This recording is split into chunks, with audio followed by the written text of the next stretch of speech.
dans le prochain épisode de Demain nous appartient. Tandis que Léo a disparu, Alex reçoit une bonne nouvelle. Mona vient quant à elle en aide à Nathan.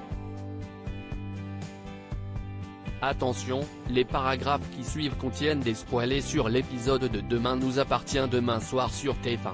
Si vous ne voulez rien savoir, ne lisez pas ce qui suit. Vendredi 10 juin dans Demain nous appartient. Léo a disparu depuis que Stanislas l'a frappé, Raphaël est au plus mal. Ce dernier lui présente alors ses excuses et tente de justifier son acte en prétendant qu'il a eu tellement peur de ne pas réussir à récupérer son fils qu'il a pété les plombs. Il déclare ensuite qu'elle est la femme qu'il aime mais également son seul espoir de pouvoir rencontrer le petit garçon. Visiblement convaincu par ses propos, Raphaël se blottit dans ses bras puis indique que personne n'a le droit de le priver de son fils.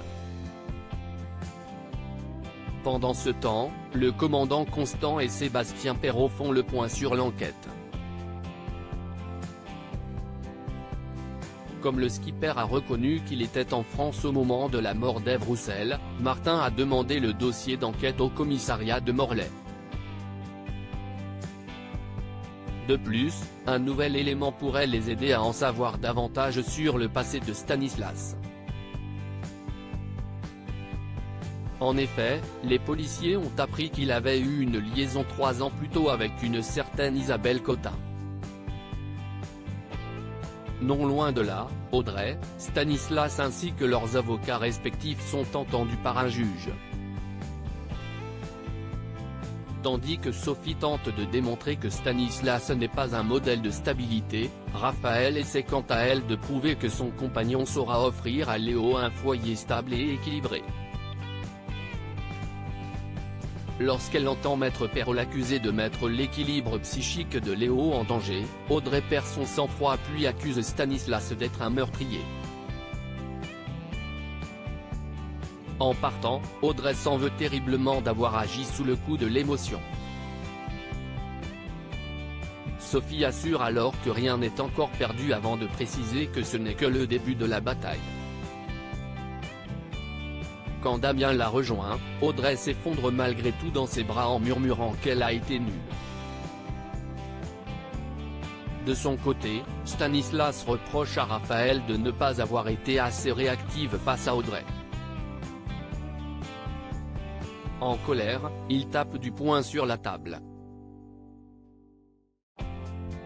Puisqu'elle sursaute, Stanislas comprend qu'elle a peur de lui et jure donc qu'il ne lui fera pas de mal. Il lui présente alors ses excuses pour lui faire supporter son stress mais argue à nouveau qu'il a peur qu'on l'empêche d'être un père pour son fils. Apeurée, Raphaël affirme qu'elle ne le laissera pas tomber. Au Spoon, Audrey se confie à Chloé et Camille.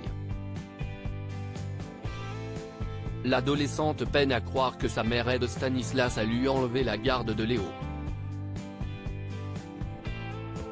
Pour sa part, Chloé promet de tout faire pour que cela s'arrête et déclare qu'elles vont devoir rester soudées. Heureusement, Audrey n'a pas l'intention de baisser les bras. En parallèle, les enfants Roussel discutent des vacances d'été. L'occasion pour Léo de dire qu'il n'a aucune envie de vivre avec son père. Après lui avoir assuré qu'Audrey allait se battre comme une lionne pour le garder, Jordan signale qu'ils sont frères et sœurs pour la vie. Les Roussel s'enlacent alors sans savoir que Stanislas les observe au loin. En fin de journée, Audrey a fini de préparer le dîner et appelle ses enfants pour passer à table.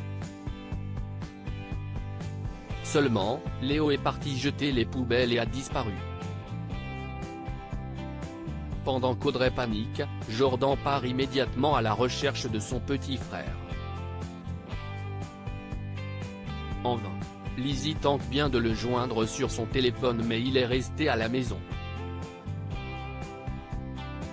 Audrey comprend donc que Stanislas a enlevé Léo. Alex reçoit une bonne nouvelle après plusieurs mois de séparation, l'heure est aux retrouvailles pour Noah et Judith. Malheureusement, le jeune homme est distant. Tandis qu'elle cherche à savoir si tout va bien, Noah prétend avoir pas mal de boulot avant de l'embrasser puis de partir. Plus tard, Judith et Alex rencontrent Robert Hermon, le propriétaire du mât qu'ils souhaitent acheter. À la fois réac et misogyne, ce dernier leur fait passer un véritable entretien avant de leur faire le tour du propriétaire.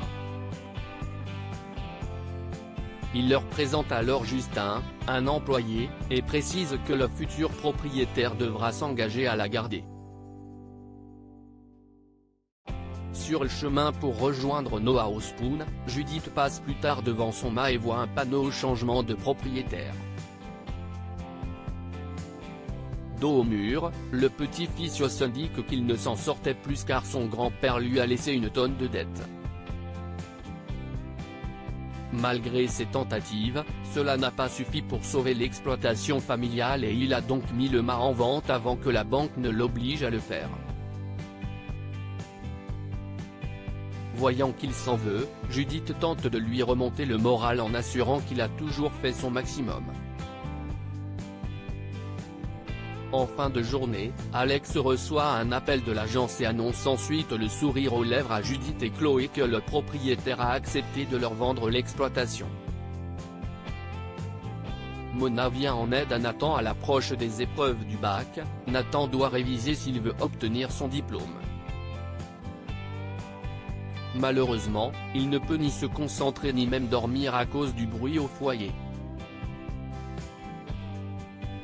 Afin de lui venir en aide, Mona lui propose de réviser ensemble chez elle. Connaissant son niveau, il décline cependant. Par la suite, Étienne convoque Nathan pour lui parler de ses dernières notes qui ne sont pas bonnes. Et d'ajouter que s'il continue de la sorte, il va rater son bac.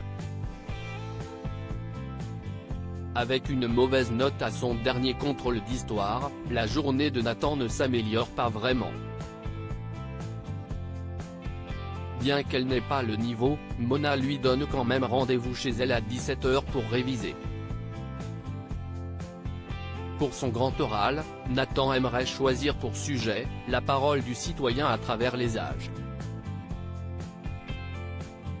Comme il est doué à l'oral, Mona estime qu'il doit tout miser dessus mais Nathan, qui est épuisé, finit par s'endormir sur le canapé. Lorsque Nour et Soraya rentrent à la coloc, Mona leur demande de faire moins de bruit en expliquant que le jeune homme a besoin de se reposer.